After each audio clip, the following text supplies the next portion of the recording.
नमस्कार। आप देख रहे हैं साकेत न्यूज टीवी और हमारे साथ आप देख रहे हैं फ्रेम में वरिष्ठ अधिवक्ता देवकी नंदन त्रिपाठी जी और राजदेव पांडे जी हैं। मित्रों, अभी आप लोगों ने सुना होगा नीट को लेकर पूरे देश में हल्ला मची। क्राकोच पार्टी ने आह्वान किया, अभी दिल्ली के जंतर मंतर में आपने सुना उस मामले को।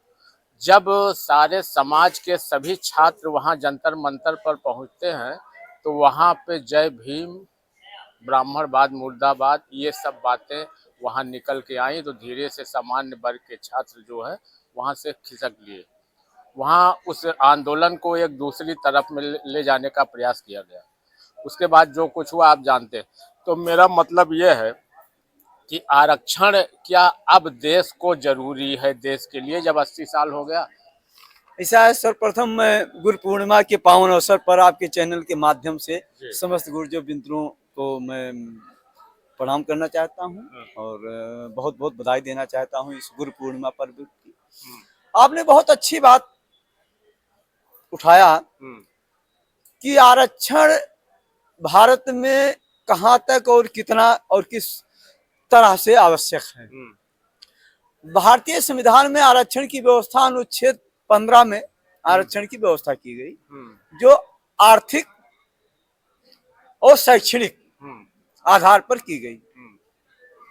सामाजिक शब्द भी जोड़े गए, बाद में हटा दिया गया, उसको जात ला दिया गया, सामाजिक को जात कर दिया गया। लेकिन देश के नेताओं ने आर्थिक आधार को जो है वो लागू नहीं किया, जात को ही लिया।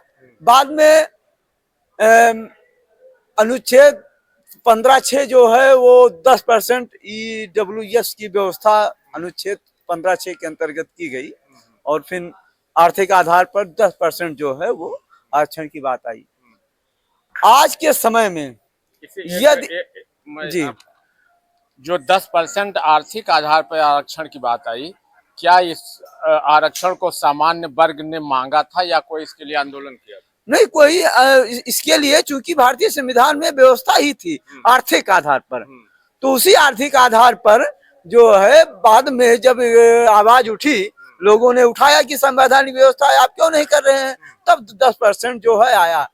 आज के समय में आरक्षण जो है वो जातीय आधार पर नहीं होना चाहिए, बल्कि आर्थिक आधार पर आरक्षण होना चाहिए। आज सामान्य जातियों में तमाम लोग ऐसे हैं जो गरीबी के रेखा के बहुत ही नीचे जीवन यापन कर रहे हैं और आरक्षित वर्ग के तमाम ऐसे हैं जो कि अमीरी के बहुत ऊपर जा चुके हैं। हमारे ही जिले में तमाम ऐसे विधायक हुए हैं, तमाम ऐसे सांसद हुए हैं जो आरक्षित श्रेणी से आते हैं, लेकिन अपार धन संपदा उन्होंने इकट्ठा कर लिया है। क्या आज उनको आरक्षण का लाभ मिलना चाहिए? क्रीमी लेयर सिस्टम जो है, ये इंदिरा साहनी के केस में माननीय सर्वोच्च न्यायालय ने सन 1992 में एक व्यवस्था आई, क्रीमी लेयर। क्रीमी मतलब मलाई, लेयर माने परत। जो मलाई की परत है उसको हटा दिया जाए। लेकिन देश के नेताओं ने केवल अपने राजनीतिक लाभ के लिए और लोगों को दबाने के लिए, लोगों की आवाज को दबाने के लिए और लोगों के मनोबल को नीचा करने के लिए इसको जो है क्रीमी लेयर व्यवस्था लागू नहीं होने दे रहे हैं। जबकि क्रीमी लेयर व्यवस्था लागू होना बहुत ही जरूरी है। जिसको लाभ मिल गया है आरक्षण का, उसको सूची से बाहर हो जाना चाहिए। आज उत्तर प्रदेश में, क्या संपूर्ण भारतवर्ष में हमारे कम से कम 2 जातियां हमारे उत्तर प्रदेश में ऐसी हैं ही, यादव और कुर्मी, जो सामान्य से भी ऊपर आ चुके हैं और इनको आरक्षण का लाभ नहीं मिलना चाहिए। कुल मिलाकर मेरा मानना है कि जिस दिन आरक्षण समाप्त हो जाए उस दिन जाति पात ऊंच नीच सारा कुछ अपने आप समाप्त हो जाएगा। इसलिए अब आरक्षण आगे बढ़ाने की कोई आवश्यकता नहीं है और आरक्षण को समाप्त होना चाहिए, या आरक्षण केवल आर्थिक आधार पर होना चाहिए, जातीय आधार पर आरक्षण नहीं होना चाहिए। त्रिपाठी जी क्या कहेंगे? 75 से ऊपर हो गया आरक्षण को लेकर, अब क्या कहेंगे? आरक्षण रहना चाहिए देश में? देखिए, भारतीय संविधान का अनुच्छेद 15 जो है ये आर्थिक मुद्दों को लेकर चला है। उस आर्थिक मुद्दों को हमारे नेता लोगों ने हटा दिया और एक विवाद पैदा कर दिया।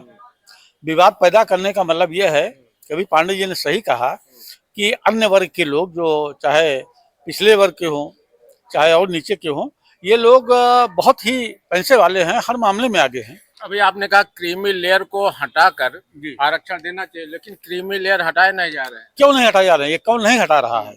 ये केवल वोट की राजनीति के लिए नहीं हटाए जा रहे हैं। और आरक्षण हटा दिया जाए तो आपसी भाईचारे का रिश्ता जो है सभी जातियों में बन जाएगा।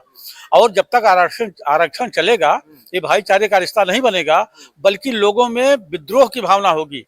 अब ये आरक्षण नहीं रह गया, अब तो विलक्षण हो गया। ये नया जो SC/ST है, आप देख रहे हैं, उसका टोटल दुरुपयोग हो रहा है। टोटल उसका दुरुपयोग हो रहा है। उसका लोग आर्थिक लाभ दहने बाएं करके उठा रहे हैं। तो SC/ST भी हटना चाहिए। बिल्कुल हटना चाहिए, कोई मतलब नहीं SC/ST का। वो इंसान है और अन्य जाति इंसान तो है नहीं। अगर उनको गाली दे दिया गया तो SC/ST लगेगा, और ब्राह्मण को जूता से मार दिया गया तो उसके लिए कोई कानून नहीं है। इसी को अंधा कानून कहते हैं। क्या है ये भाई? इसका मतलब क्या है? हर जातियों के लिए कानून बने। SC/ST बना तो ब्राह्मण के लिए बने, ठाकुर के लिए बने, मोहम्मदन के लिए बने, हर जातियों के लिए बने। दलित कहता हमें मंदिर का पुजारी बनना है, वहां से ब्राह्मण हटे, क्या कहें? अरे ब्राह्मण क्यों हटेगा? देखिए, सनातन में ब्राह्मण का कार्य ही मंदिर की पूजा पाठ और व्यवस्था देखना है। दलित का कार्य नहीं है। यह सनातन व्यवस्था से मंदिर की व्यवस्था चल रही है, तो सनातन की व्यवस्था को टुकड़ा देंगे कह करके? अरे गोस्वामी जी ने कहा है, ऊंच निवास नीच करतूती और देख न सके पराय विभूति। वो दूसरों का, वो ब्राह्मणों का जो उनका मंदिर पर हैं, मंदिर पूजा पाठ करते हैं, लोगों को आशीर्वाद देते हैं, चढ़ावा आदि होता है, उसको देखकर उनको जलन होती है। क्यों जलन होती है? तुम भी ऐसा कार्य करो कि अगले जन्म में तुम भी ब्राह्मण के कुल में जन्म लो, तुम भी मंदिर की पूजा करो। लेकिन जो व्यवस्था सनातन नदी है उस व्यवस्था के अनुसार चलो।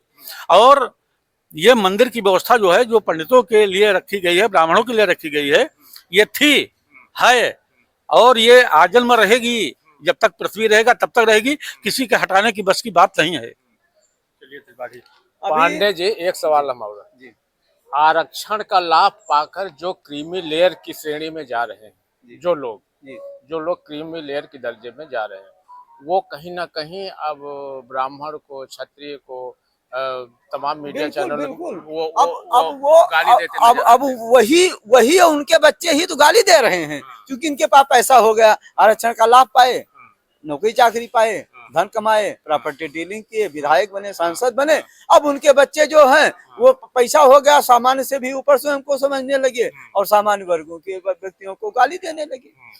हमारे यहाँ 40 वर्ष पूर्व चकबंदी हुई, एक हरिजन एक तरफ से 15 मीटर कब्जा किया है खेत मेरा, और लगभग 200 मीटर लंबा, 300 मीटर लंबा है, और एक तरफ से 20 मीटर एक हरिजन कब्जा किया है।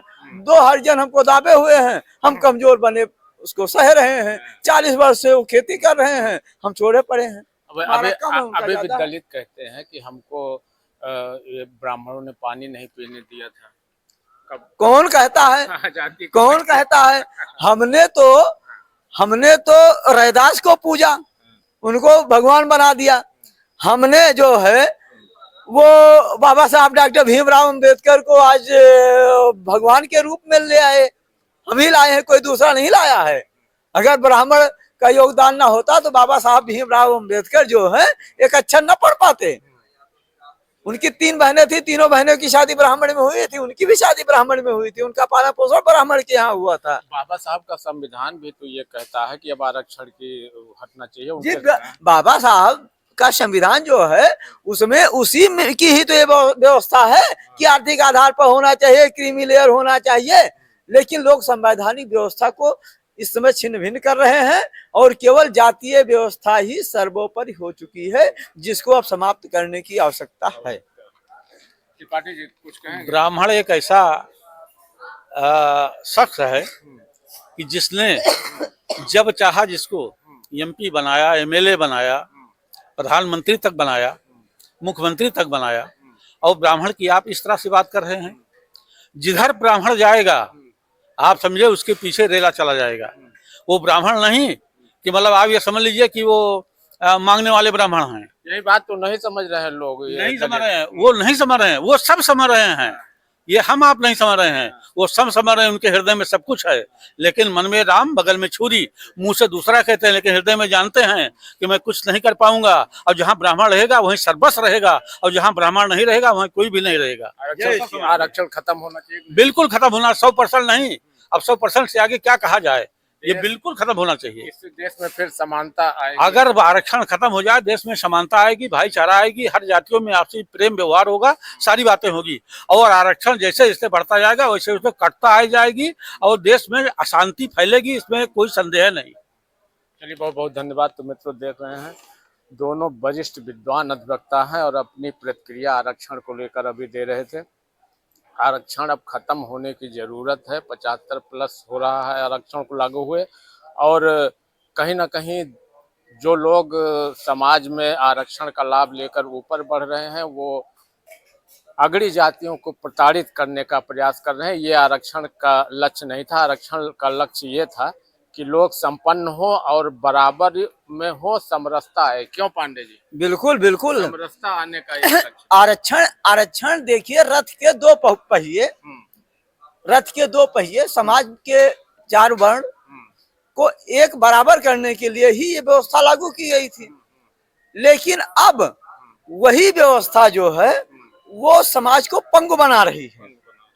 इसलिए अब उस व्यवस्था को संशोधित करने या समाप्त करने की आवश्यकता है। बहुत बहुत धन्यवाद। तो मित्रों, देखते रहिए साकेत न्यूज़ टीवी। मिलेंगे नेक्स्ट वीडियो में नई अपडेट के साथ। धन्यवाद।